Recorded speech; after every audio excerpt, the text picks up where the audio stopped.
कैसे हो dear stenographers. Result आप लोगों का प्रीलिम्स का एसएससी स्टेनो 2024 का आ गया है। जिनका हो गया उनको बहुत बहुत बधाई हो, मैनी मैनी कंग्रेचुलेसन्स। एंड जिनका नहीं हुआ है वो अपनी कमियां क्या रही उन पे वर्क करे, क्यों नहीं हो पाया, कहाँ कहाँ पे प्रॉब्लम्स रही, किस सब्जेक्ट में रही, और आप लोगों को अंदाज़ा लग गया होगा कि कितनी मेहनत आप लोगों को करने की ज़रूरत है। तो 2025 में मेक श्योर करें कि आपका निकल जाए एग्ज़ाम। इस वीडियो में मैं अपना स्किल टेस्ट का जो एक्सपीरियंस है वो शेयर करूंगा, साथ में कुछ टिप्स भी दूंगा। वहाँ पे किस टाइप से होता है कंडक्ट, है ना, वहाँ पे किन चीज़ों का ध्यान रखना चाहिए पहले ड्यूरिंग द स्किल टेस्ट, है ना, ये सब चीज़ें डिस्कस करूंगा। बट उससे पहले 2-3 पॉइंट्स हैं जिन पे मुझे आप लोगों से बात करनी है। एक तो ये है कि जब से रिजल्ट आया है अप्रोक्सीमेटली मेरे हिसाब से थाउजेंड्स ऑफ स्टूडेंट्स के मैसेज आ चुके हैं। आप लोग टेलीग्राम ग्रुप पे तो बार बार टैग कर ही रहे हैं, टेलीग्राम डीएम में भी एंड व्हाट्सअप डीएम में भी बहुत सारे बच्चे मैसेज कर रहे हैं। मैसेज में है क्या कि सर इतने पे कट ऑफ गई है, इतने मेरा नंबर है, हो पाएगा नहीं हो पाएगा, फाइनल कट ऑफ क्या है। देखिए फाइनल का अगर मैं टू द पॉइंट आंसर दूं तो किसी को नहीं पता, किसी को भी नहीं पता, ना मुझे पता, ना खुद अभी एसएससी को पता। फाइनल कट ऑफ बहुत ज़्यादा डिपेंड करेगी आपके स्किल टेस्ट पे, उसमें मैटर कैसा आता है, उसमें जो डिक्टेशन होती है वो किस टाइप की होती है, वॉल्यूम कैसी रहती है, उसमें पंचुएशंस कैसी रहती है ना। बेकार डिक्टेशन आ गई, पंचुएशंस खराब हैं तो कट ऑफ आपकी हाई चली जाएगी, कम बच्चे स्किल में पास होंगे, तो बहुत ज़्यादा मैटर करेगी कट ऑफ।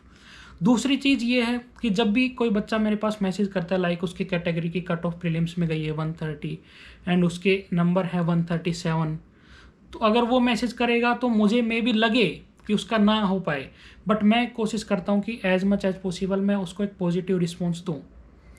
मान लीजिए मुझे लगता है कि 1% आपका अटक सकता है, नहीं हो पाएगा, अब वो उस 1% को मान के अगर स्किल की तैयारी करना उसने बंद कर दिया और बाय बैड लक उस टाइम पे कट ऑफ जो फाइनल की है वो चली गई 136, तो वो मुझे पूरे साल या हमेशा के लिए बोलेगा कि उनकी वजह से मैं रह गया, है ना, फलाने टीचर ने ऐसा बोला था कि नहीं हो पाएगा, मत करो तैयारी। चाहे मैंने एक लाइन ही बोली हो, 4 लाइन जोड़ के उसको एक इंटरनली तो बुरा लगेगा, है ना, उसके चाहे स्किल की प्रिपरेशन ना हो अच्छी फिर भी, बट इंटरनली लगेगा। तो मेरी ओवरऑल कोशिश रहती है कि पॉजिटिव रिस्पॉन्स आप लोगों को मैं दूँ। दूसरी चीज़ ये है कि ये फैक्ट है, देखिए अगर आपके अभी की कट ऑफ से 5-6 नंबर ज़्यादा है ना तो सीरियस होकर प्रिपरेशन करनी है स्किल टेस्ट के लिए। अभी नहीं पता मैटर कैसा है कैसा नहीं, क्योंकि स्किल की वजह से कट ऑफ बहुत ज़्यादा वेरी करती है, कम जाएगी ज़्यादा जाएगी, वो बहुत ज़्यादा डिपेंड करेगा।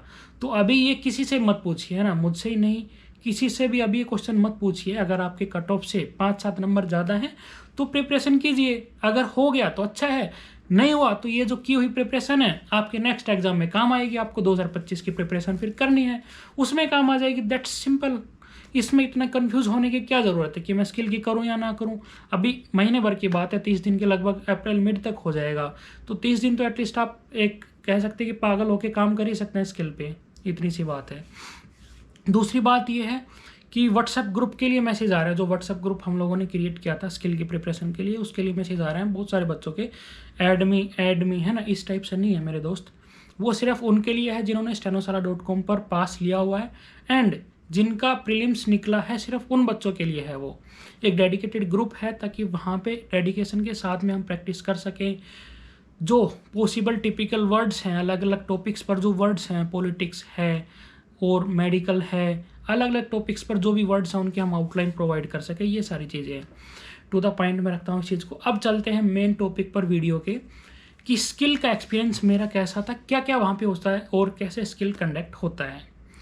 तो देखिए एक बात तो ये है कि सेम डे स्किल रहता है ग्रेड सी का और ग्रेड डी का सेम डे रहता है। इंग्लिश का एक दिन होता है, हिंदी का एक दिन होता है, इस टाइप से रहता है, ठीक है। मॉर्निंग में ग्रेड सी होता है एंड इवनिंग टाइम में ग्रेड डी होता है। तो उस टाइम पे देखिए जब मेरा था 2020 के एसएससी स्टेनो के एग्ज़ाम से मैं सिलेक्टेड हूँ, उस टाइम पे मैं आपको बिल्कुल जीरो से प्रोसेस स्टार्ट करता हूँ। आप एग्ज़ाम हॉल में एंट्री करोगे, उस टाइम पे आपके डॉक्यूमेंट्स वगैरह चेक होंगे, नॉर्मल पेपर्स जो चेक होंगे, आपके एडमिट कार्ड है, आधार कार्ड है, आईडी है, ये सब है, एंट्री हो जाएगी, अंदर जाके आपकी अटेंडेंस हो जाएगी, पेपर वर्क हो जाएगा। देन आपको सीधा डेस्कटॉप पर बैठाया जाता है ना, जो डेस्कटॉप कंप्यूटर्स होते हैं, लाइक जो आप प्रीलिम्स में बैठे थे, वहाँ पे आप लोगों को बैठाया जाता है डायरेक्ट। वहाँ पे बैठने के बाद में आपको डायरेक्शंस दिए जाएंगे कि आपके लिए पहले 5 मिनट की एक ट्रायल डिक्टेशन प्ले होंगी एंड उसके बाद में एक्चुअल डिक्टेशन आपकी स्टार्ट होगी। ट्रायल डिक्टेशन देखिए 5 मिनट की बोली जाती है, बट 2 से 3 मिनट के बीच रहती है, वो लगभग इतनी रहती है। उस दौरान जब डिक्टेशन स्टार्ट होगी जब देखिए डिक्टेशन स्टार्ट होगी ना, उस टाइम पे जितने भी हॉल में वहाँ पे सीलिंग फैंस लगा लो या एग्जॉस्ट फैंस वगैरह लगा लो, सब बंद कर दिए जाते हैं उस टाइम पे जब भी डिक्टेशन स्टार्ट होती है। तो ट्रायल डिक्टेशन आप लोगों के लिए चलाई जाएगी, प्ले होगी, 2-3 मिनट की रहेगी। उसमें आपको फोकस करना है साउंड क्वालिटी पर, कि आप साउंड सुन पा रहे हैं नहीं सुन पा रहे। सेकंड, जो डिक्टेशन दे रहा है पर्सन, उसकी पंचुएशंस कैसी हैं, है ना, क्योंकि जो एक्चुअल डिक्टेशन होगी वो भी सेम उसी पर्सन की मिलेगी रिकॉर्डेड आपको। उसकी पंचुएशंस पर ध्यान देना है कि आप वर्ड को समझ भी पा रहे हो या नहीं समझ पा रहे हो। पहला सुनने पर, दूसरा समझने पर, 2 चीज़ों पर आप लोगों को फोकस करना है। अगर 1% भी आपको लगे ना कि या तो वॉल्यूम में दिक्कत है, थोड़ी सी कम होनी चाहिए या ज़्यादा होनी चाहिए, या पंचुएशंस ठीक नहीं है, तो आपको तुरंत बोलना है। जैसे वो ट्रायल डिक्टेशन खत्म होगी, वो आप लोगों का रिव्यू लेंगे कि इज एवरीथिंग ओके, किसी को कोई इशू तो नहीं। उस टाइम पे आपको हैंड रेज करके प्रॉपरली अपना इशू रखना है कि सर मेरे को ये प्रॉब्लम है, साउंड को तेज़ कर दीजिए, वॉल्यूम को थोड़ा, या वॉल्यूम को कम रखिए, ज़्यादा चुभ रही है कानों में, या पंचुएशंस मुझे समझ में नहीं आई इसकी। हमारे टाइम में ये हुआ था, उन्होंने लगभग 3 बार प्ले की थी अगेन एंड अगेन। पहले बच्चों ने वॉल्यूम एडजस्ट करवाई थी कि कम है वॉल्यूम, थोड़ी सी ज़्यादा कीजिए, एंड देन फिर थोड़ी सी कम कीजिए। तो 3 बार उन्होंने प्ले की थी। ये आपका राइट है, वहाँ पे आप कितनी बार भी प्ले कर सकते हैं, है ना, 4-5 बार, ज़्यादा तो नहीं, बट 3-4-5 बार आप इजीली प्ले करवा सकते हैं, इश्यूज हो तो आपको। ये रहेगा। जब आपकी ट्रायल डिक्टेशन ख़त्म हो जाएगी, ले लिया आपने, फाइनल कर दिया कि एवरीथिंग ओके है, देन वो एंड हो जाएगी वहाँ पे। उसके बाद 10-15 मिनट का टाइम दिया जाएगा, लगभग 15 मिनट का टाइम दिया जाता है, मिनिमम 15 मिनट है, ज़्यादा भी हो जाए तो आपको बताया जाता है कि लगभग 15 मिनट बाद, 10 मिनट बाद आपकी एक्चुअल डिक्टेशन स्टार्ट होगी। बी रेडी, ठीक है। आप रेडी रहेंगे। जब 1 मिनट बचेगा, 30 सेकंड बचेगा, 2 मिनट बचेगा, वो लोग टाइम बोलते रहेंगे कि इतनी देर में स्टार्ट होगी आपकी। जब स्टार्ट होने वाली होगी तो आपका एक काउंटडाउन भी स्टार्ट होगा, है ना, 5 सेकंड्स का होता है या 10 सेकंड का, वो मुझे ध्यान नहीं है ना। काउंटडाउन स्टार्ट होगा कि 5 4 3 2 1 रेडी स्टार्ट, इस टाइप से कुछ रहेगा। एक्चुअल डिक्टेशन स्टार्ट हो जाएगी, आप लोगों को लिख लेना है। एक चीज़ मैं वहाँ पे बता दूँ कि जब डिक्टेशन स्टार्ट होगी तो जितने भी फैंस हैं, एग्जॉस्ट फैन हैं, सब बंद हो जाएंगे। और पॉसिबली अगर आप फर्स्ट टाइम स्किल देने जा रहे हो तो नर्वसनेस रहती है नेचुरली। उसमें क्या होता है कि बॉडी में स्वेटिंग होने लगती है, एक तो गर्मी हो जाती है, एक नर्वसनेस ज़्यादा होता है। तो पेन आप जब पकड़ते हो, ग्रिप जो होती है, ग्रिप को आप लूज़ करते हो, है ना। मान लीजिए आपने पेन पकड़ के यहाँ से लिखना शुरू किया, आपकी ग्रिप लूज़ होके यहाँ पे आ जाएगी, बिकॉज स्वेटिंग हो रही है हमारी उंगलियों में। तो इस चीज़ का ध्यान रखना है। इसके लिए मैंने तो रबर बैंड लगाया हुआ था पेन पे। तो आप लोगों को भी जो आपको सूटेबल लगे उस सिनेरियो में, आप लोगों को इस हिसाब से प्रिपेयर होके जाना है। दूसरी चीज़ ये है कि जब मैं वहाँ पे गया था तो मेरे को कुछ इश्यूज़ थे, तो मैं मेडिसिन लेके गया था, बट उन्होंने मेडिसिन नहीं ले जाने दी, गेट पर उन्होंने रखवा दी थी वहाँ पे मेडिसिन। बोले कि आप अगर आपको नीड है तो आप अभी ले लीजिए मेडिसिन को, अंदर नहीं ले जा सकते हैं आप, है ना। तो ये चीज़ थी, तो उसके लिए भी, उस सिनेरियो के लिए भी प्रिपेयर होके चलिएगा, ये चीज़ रहेगी। जब आपकी एक्चुअल डिक्टेशन ख़त्म हो जाएगी, देन फिर आपको गाइडेंस मिलेगी कि आप कंप्यूटर पर, डेस्कटॉप पर लॉगिन कर लीजिए। लॉगिन उसके बाद में होगा, लॉगिन कर लीजिए, वो डायरेक्शन देंगे आपको, आपका ये रोल नंबर रहेगा, आपका ये पासवर्ड रहेगा, लॉगिन कीजिए, है ना।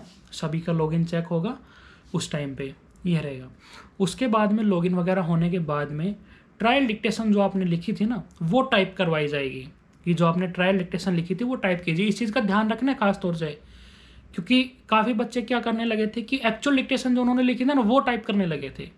वो भी कर लीजिए, उसमें तो कोई फ़र्क नहीं है ना, अगर आप करना चाहें तो। बट पर्पसली उसको टाइप करने मत लग जाना, बी सीरियस होके कि हाँ एक्चुअल डिक्टेशन स्टार्ट हो गई, नहीं ऐसा नहीं है। उनको ध्यान से सुनना, पहले ट्रायल टाइप करनी है।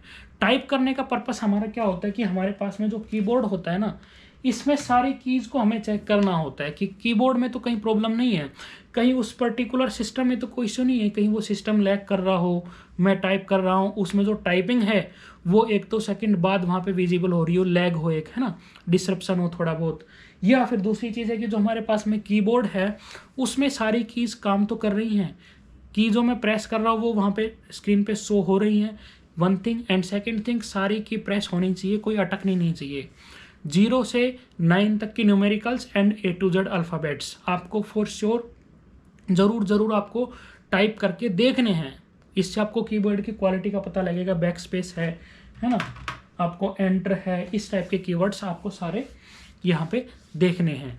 ये चीज़ रहेगी। अगर आपको 1% भी लगता है ना कि मेरे कीबोर्ड में इश्यू है या सिस्टम में लैग है कुछ, तुरंत बोलना है बिना सोचे, सेकंड थॉट लेना ही नहीं है। बोलो नहीं बोलो थोड़ा सा है चल जाएगा काम हो जाएगा, नहीं, बिल्कुल रिस्क नहीं लेना है। आपको उसी टाइम पे खड़े होकर बोलना है कि सर मेरे सिस्टम में या मेरे कीबोर्ड में ये इश्यू है।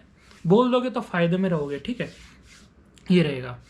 जब आप ट्रायल टाइप कर लोगे, लगभग 5-7 मिनट का टाइम मिलता है टाइपिंग के लिए। उसका कोई नहीं है, ज़रूरी नहीं कि आपको कंप्लीट टाइप करना है, नहीं, वो बस होता है कि आप अपना कीबोर्ड चेक कर लें। ये नहीं है कि जो आपकी ट्रायल पे मैच की जाएगी, ऐसा कुछ नहीं होता। ट्रायल वहीं पे ड्रॉप हो जाती है आपकी, डिलीट हो जाती है डिक्टेशन सिस्टम से, सेव नहीं होती आगे के लिए, ये होता है। उसके बाद में आप लोगों को टाइम दिया जाएगा 5 to 10 मिनट होता है। 5 मिनट ऑन पेपर बोला जाता है, बट वो अप्रोक्सीमेटली 10 मिनट होता है मैक्सिमम टाइम कि रीडिंग टाइम होगा। रीडिंग टाइम होगा वो आपकी एक्चुअल डिक्टेशन जो आपने लिखी थी ना कि आप उसको रीड कर लें, वो टाइम होगा।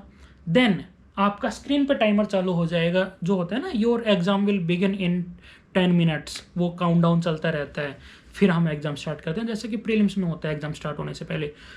वो उस रीडिंग की 5 मिनट के बाद वो टाइमर शुरू होगा, वो टाइमर स्टार्ट हो जाएगा आपकी स्क्रीन पर। जैसे ही वो टाइमर खत्म होगा, देन आपको एक्चुअल ट्रांसक्रिप्शन टाइपिंग शुरू करनी है। तो अगर मैं ओवरऑल इस दौरान देखूँ ना कि डिक्टेशन लिखने से और टाइप करने के बीच में कितना टाइम मिला है, तो ओवरऑल लगभग मैक्सिमम टाइम्स में 20 मिनट के आसपास मिनिमम मिल जाती है ना, कभी 25 भी हो जाए, 20 मिनट के आसपास रहते हैं उसमें। एक ट्रायल को टाइप करने का टाइम हो गया, रीडिंग का टाइम हो गया, एग्जाम स्टार्ट होने में टाइम हो गया, तो 20-25 मिनट आपको ईजिली मिल जाती है। इसमें आपको क्या चाहिए, सिर्फ 2 मिनट चाहिए कीबोर्ड को चेक करने के लिए जब आप ट्रायल करोगे। उसके अलावा आपके पास जो भी टाइम है ना, बाकी सब चीज़ें भूल के लॉगिन वगैरह अपना कर लेना। उसके अलावा सब चीज़ें भूल के आप लोगों को अपनी डिक्टेशन रीडिंग करनी है। जितनी बार भी हो जाए आपसे, 1 बार 2 बार 2.5 बार, जितनी बार भी हो जाए ना, रीडिंग करनी है। और एक चीज़ मैं आप लोगों को बता दूं, बहुत इंपॉर्टेंट चीज़ मैं बताने जा रहा हूँ, इस चीज़ को नोट करके रख लेना कि अपने साथ में एक पेंसिल ज़रूर लेके जानी है। अगर आप पेंसिल से ही शॉर्ट हैंड लिखते हैं तो लेके जाओगे ही, बट अगर आप पेन से भी लिखते हैं ना, तो एक पेंसिल ज़रूर कैरी करना मस्ट, ठीक है। 1 या 2 कर लेना कैरी, कोई दिक्कत नहीं है। क्या करना उस दौरान, आप जब अपनी शॉर्ट हैंड पैड पे डिक्टेशन लिख लोगे ना, रीडिंग का टाइम आएगा, तो हमारी डिक्टेशन में कुछ टिपिकल वर्ड्स होते हैं जो हमें उस टाइम तो रिकॉल हो जाते हैं, बट हम श्योर नहीं होते हैं कि मैं जब टाइप करूँगा तो मैं इसको रीड कर पाऊँगा नहीं कर पाऊँगा। तो क्या करना, आपको पेंसिल से उनको लिखते जाना है। समझ रहे हो आप? रीडिंग के टाइम जो भी वर्ड लगे कि हाँ इसको मैं भूल जाऊँगा, या ये जस्ट अभी रिकॉल हो गया, मैंने लिखा भी नहीं था ढंग से, उसको पेंसिल से लिख लेना है इंग्लिश में, नॉट इन शॉर्ट हैंड में, इंग्लिश की बात कर रहा हूँ। स्ट्रोक पे सर्कल करके वहीं पे पेंसिल से इंग्लिश में, मतलब शॉर्टकट में छोटा सा एक एब्रीवेशन टाइप, या चाहो तो कंप्लीट लिख लेना, वो लिख लेना है आप लोगों को। उसमें ऐसा कुछ नहीं होता, रेस्ट्रिक्शंस नहीं होते वहाँ पे कि आप लिख नहीं सकते हो, ये नहीं कर सकते हो। शॉर्ट हैंड पैड आपकी है, आप उसमें कुछ भी लिखिए, उनको मतलब नहीं है। आप इस चीज़ समझ रहिएगा कि मेरे को, मैं तो ये नकल कर रहा हूँ, नकल नहीं है वो कुछ नहीं कहेंगे आप लोगों को इस बारे में, ठीक है। मैंने भी किया था कि मैंने काफ़ी सारे वर्ड्स मैंने लिख लिए थे, है ना, इनफ टाइम मेरे को मिल गया था, 2 बार रीडिंग कर ली थी, और काफ़ी सारे वर्ड्स जिनकी भी आउटलाइन थोड़ी बहुत ख़राब बनी थी, या जिनमें प्रॉब्लम थी मेरे को कि मैं हो सकता है टाइप करते टाइम रिकॉल ना कर पाऊँ मैं, वो सारे वर्ड सर्कल कर करके मैंने इंग्लिश में लिख दिए थे। पूरी ट्रांसक्रिप्शन में जो भी 4-5 पेज थे ना, वो सब में मैंने लिख दिए थे जगह जगह। साथ में इरेजर भी रखना है आप लोगों को, ठीक है। ये चीज़ रहेगी, आपने लिख लिए, फिर टाइप करोगे ना तो बहुत ईजी हो जाएगा आपके लिए, बहुत ईजी हो जाएगी टाइपिंग, बिल्कुल। टाइप कर लिया, उसके बाद में टाइपिंग सबमिट हो गई।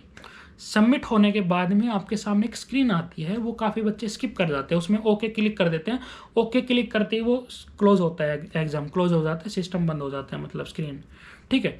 ओके करने से पहले आप लोग सबमिट करने के बाद में आप देखोगे कि स्क्रीन पे आपके स्ट्रोक्स दिखाएगा कि कितने की स्ट्रोक्स आपने टाइप की हैं, तो वो ज़रूर लिख लेना है पेन से, हाथ पे लिख लेना है, या आपका एडमिट कार्ड वगैरह उस पर पेंसिल से लिख लेना है, ठीक है। कितने की स्ट्रोक्स आपने टाइप की हैं, ये चीज़ लिख लेना है। उसके बाद में आप ओके कर दोगे तो स्क्रीन क्लोज हो जाएगी। एंड उसके बाद में आपका काम शुरू होता है इरेजर का। आपने जो शॉर्ट हैंड पैड में जो लिखे थे ना वर्ड्स, उनको जितना हो सके आप इरेज कराइएगा, है ना। ऐसा नहीं है कि बिल्कुल करना है या गलती से छूट गए तो डिस्क्वालीफाई हो जाओगे, बिल्कुल ऐसा 1% भी नहीं है। बट फॉर सेफ्टी रीजंस मैंने सारे वर्ड्स लगभग इरेज कर दिए थे अपने। एग्जाम देने के बाद करना ही है काम, जब सब काम हो जाए, रिलैक्स हो जाओ, क्योंकि एग्जिट करते करते हमें 5 से 10 मिनट लग जाती है, हज़ारों बच्चे होते हैं हॉल में, एक हॉल में, ठीक है। उस टाइम पे आपको इरेजर से वो सब इरेज कर देना है। तो ये था मेन चीज़। कुछ चीज़ें इसमें थी कि आपको एक जब टाइप करोगे लिखोगे ना डिक्टेशन को, तो नर्वसनेस का थोड़ा सा ध्यान रखना है। दूसरी चीज़ एक इम्पोर्टेंट ये है कि अभी जिस भी पेन से आप लिख ले रहे हो ना, 2-3 पेन लेने हैं आपको, वो आधे आधे जब बच जाए ना उसमें इंक, तो वो आपको साइड में रख लेनी है। वो काम आएंगे आपके एग्जाम डे पे। उन पेन को क्या करना है, आपको हर 2-3 दिन पे यूज़ करना है, रेगुलर यूज़ नहीं, हर 2-3 दिन पे यूज़ करना है छोड़ छोड़ के, ठीक है। इस टाइप से हमें उन पेन्स को यूज़ करना है। और जब आप एक्चुअल डिक्टेशन एक्चुअल एग्जाम में लिखेंगे ना, तो आप उन्हीं पेन से लिखेंगे जिनसे आप पहले लिख चुके हैं। बिल्कुल फ्रेश पेन लेके मत बैठना। बहुत ज़्यादा बार ऐसा होता है कि बच्चे फ्रेश पेन लेके बैठते हैं और वो फ्रेश पेन धोखा दे जाता है बीच में धोखा दे जाता है, उसमें प्रॉब्लम हो जाती है फिर पेन चेंज करने में, है ना, डिमोटिवेशन आ जाता है, नर्वसनेस आ जाती है। ये सारी चीज़ें थी। बाकी इंटरफेस आप लोगों को कैसा मिलेगा टाइपिंग का इंटरफेस वैसा ही मिलेगा जैसे कि आपको stenosala.com वेबसाइट पर जब आप मैटर टाइप करते हो जैसा इंटरफेस वहाँ पे होता है ना, जो एसएससी वाला जो पोर्शन है, जनरल नहीं, एसएससी वाला जो पोर्शन है उसमें जैसा इंटरफेस होता है वैसा ही आप लोगों को एक्चुअल एग्जाम में मिलने वाला है डिट्टो। तो ये सारी चीज़ें थी। दूसरी चीज़ ये है कि मैं प्लान कर रहा हूँ कि आप लोगों से एक बार लाइव आके मैं मिलूँ। काफ़ी सारे क्वेश्चन हैं, बहुत बच्चों के डीएम्स आ रहे हैं, तो कोशिश करूँगा सैटरडे को लाइव आए, आप लोगों से डिस्कशन हो। और एक चीज़ बोलना बंद कर दो यार, आप लोग ग्रुप में जाके बोलते रहते हो कि मेरे को टैग कर करके कि आप तो मैसेज का रिप्लाई भी नहीं करते हो, डीएम का रिप्लाई भी नहीं करते हो, ग्रुप क्यों बनाया, ये है वो है। मेरे भाई नहीं पॉसिबल हो पाता, काफ़ी सारे काम होते हैं दिन भर में, है ना। ऊपर से थाउजेंड्स ऑफ मैसेज आते हैं। अब एक बच्चे ने मैसेज किया 10 मिनट उसका रिप्लाई नहीं किया, 15 मिनट नहीं किया, तो उसके बाद इतने सारे मैसेज आ जाते हैं कि अगर वो इंपॉर्टेंट होता है तो वो भी छूट जाता है, दिखता नहीं है ना कहाँ गया। तो ये चीज़ है। ऐसा भी नहीं है कि रेगुलर बेसिस पे ही मेरे पास तो मैसेज आते हैं, नहीं। जब से कल से रिजल्ट जब डिक्लेयर हुए उसके बाद काफ़ी सारे क्वेश्चंस आ रहे हैं, क्वेरीज आ रही है आप लोगों की। तो ये थी। एक ये चीज़ पूछना बंद कर दो कि मेरा सिलेक्शन होगा नहीं होगा, कितने पे फाइनल कट ऑफ जाएगी। सच बताऊं मुझे भी नहीं पता, मैं आप लोगों को बता दूंगा। फाइनल कट ऑफ का मुझे भी नहीं पता, अंदाज़ा एक लगाया जाता है, ठीक है। ये चीज़ें पूछना बंद करो, सामने वालों को भी इरिटेट करती है, आप लोगों के लिए भी बेनिफिशियल नहीं है। अगर किसी ने गलती से बोल दिया आपका नहीं हो पाएगा, और अगर कट ऑफ आपके मार्क्स से 1 नंबर ही नीचे चलेगी, तो फिर किसको ब्लेम करोगे आप, ये बताओ, ठीक है। इसलिए मैं आपको बोल रहा हूँ बार बार कि अगर आपके 5-7 नंबर ज़्यादा भी है ना कट ऑफ से, अभी की कट ऑफ से, तो लग जाओ यार सीरियस होके। हो गया तो ठीक है, नहीं हुआ तो अपने अगले एग्जाम में काम आएगी। स्किल है आप लोगों को करनी है, आगे भी करनी है, अभी कर लो। उसमें इतना कंफ्यूज, इतना सीरियस होने की क्या ज़रूरत है, करूँ ना करूँ, करूँ ना करूँ। अगर आप में दम होगा तो आप लोग कर लोगे। अगर वही है बहाना चाहिए आप लोगों को, तो आप ढूंढते फिरोगे कि कोई मुझे मनाही कर दे करने से, तो वैसे ही सुकून मिल जाएगा कि हाँ मेरा तो नहीं हो पाएगा, फिर तो वो बात हो गई। तो ये चीज़ है, ठीक है। स्किल की प्रैक्टिस करने से क्या सोचना है यार, जब शॉर्ट हैंड में आए हो, शॉर्ट हैंड करने आए हो, वो तो करो बिंदास, आप लोगों को मौका मिल रहा है, अच्छी बात है, ठीक। ये सारी चीज़ें थी। इसके अलावा आप लोगों की कोई भी डाउट्स हो, कोई भी क्वेश्चन हो तो बताइएगा। शॉर्ट हैंड की प्रैक्टिस के लिए stenosala.com पर जरूर जाइएगा। आप लोगों को ढेर सारे डिक्टेशन अलग अलग स्पीड पे मिल जाएंगे वहाँ पे। और डाउट हो तो कमेंट कर दीजिएगा, एंड टेलीग्राम ग्रुप आप लोग ज्वाइन कर सकते हैं। तो मिलता हूँ मैं आप लोगों से, कोशिश करूँगा कि अब लाइव मुलाकात हो या फिर अगली किसी वीडियो में मुलाकात होगी आप लोगों से।